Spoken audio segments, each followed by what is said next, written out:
Welcome back, capital F football fans, to the O&O Sports YouTube channel. Today, we have another college football playoff breakdown. Today, it is the SMU Mustangs taking on the Penn State Nittany Lions in Happy Valley. It's set to be a pretty interesting matchup. The last time these teams played was in the great year of 1978. Got a lot of great memories from that year, but as always, be sure to like and subscribe, and be sure to follow us on our social medias for a chance at $100 before Christmas. Free money, folks. Take advantage of it. But anyways, let's jump into it. Starting with the tail of the tape for the SMU Mustangs. They went 11-2 this year with an 8-1 record in the conference. Their best wins were Duke, Louisville, and TCU. Their total offense ranks out to 23rd in the country, total defense at 30th. Their strength of schedule was relatively low at 41st in the country, and in the college football playoff rankings, they're 10th overall. But to our good buddy Todd, they rank 17th in the country, a good bit lower than what the college football playoff thinks, but they get into this playoff and they're facing Penn State, who also went 11-2, who also won 8 games in their conference, but who lost 2,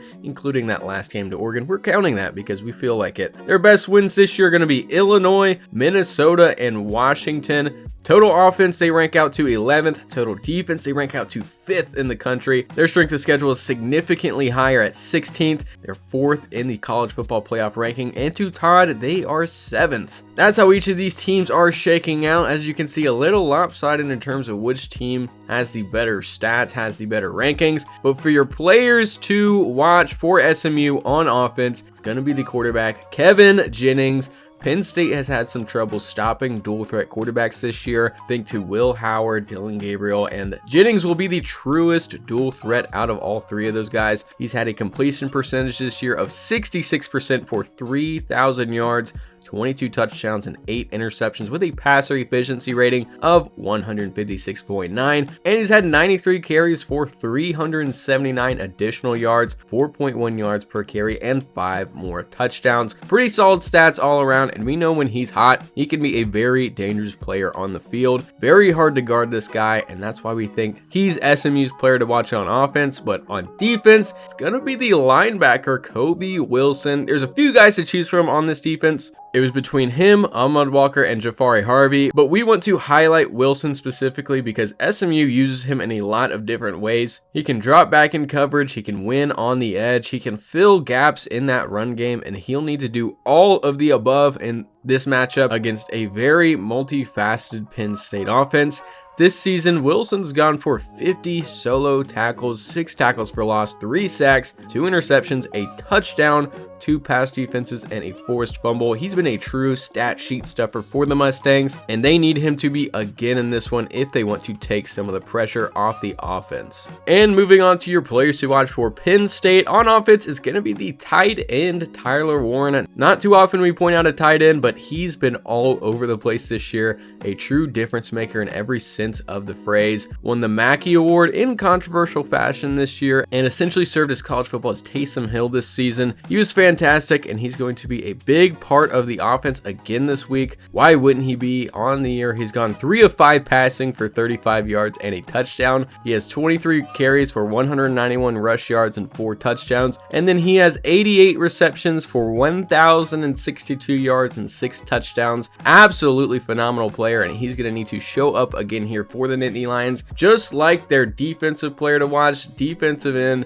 Abdul Carter, the first team All-American edge rusher for Penn State. What else really is there to say about this guy? Phenomenal talent, will be a big player in this one if he can get pressure on Kevin Jennings and force him off his rhythm. On the year, he's logged 37 solo tackles, 20 tackles for loss, which leads the Big Ten, 10 sacks, 3 pass defenses, and 2 forced fumbles. Absolutely dynamic player. He's going to make an NFL team very happy next year. But as of right now, he's got to get at SMU, which leads us to our keys to victory in this matchup.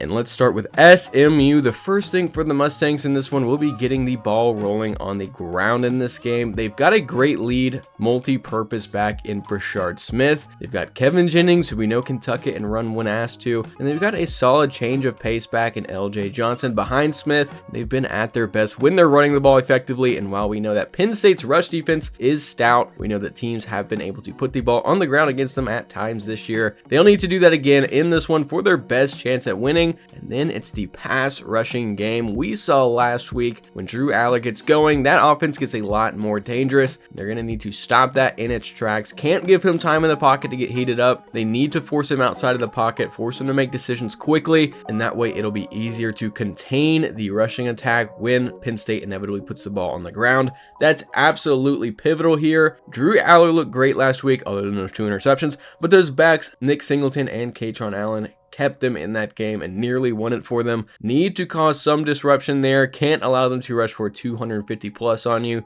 if you want a victory here. But with that, let's talk about the keys to victory for the Penn State Nittany Lions. The first of which will obviously be establishing that run game, which shouldn't be that hard. SMU's run defense has been solid this year, but Penn State's backs just took one of the better rush defenses to the wire last week. Not necessarily indicative that it'll happen again, but we'd give it a pretty good shot. They're going to need to force a couple turnovers in this one, which SMU has been pretty bad about this year. Their turnover margin per game is 0.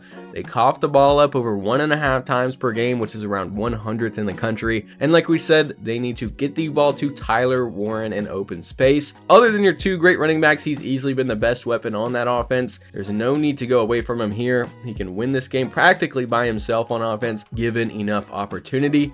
Which brings us to our final prediction for this game. Like we said in our last video, we're going to be doing 2 separate predictions per episode this postseason. My personal prediction and Todd's evil AI robot algorithmic prediction. But unfortunately for the Mustangs, mine and Todd's predictions are going to be pretty similar here. We'll start with Todd's. He thinks the Nittany Lions pull this one out 31-17. And my personal opinion is leading me a much different way. I think the Mustangs go up north and freeze their hooves off en route to a routing 34-7.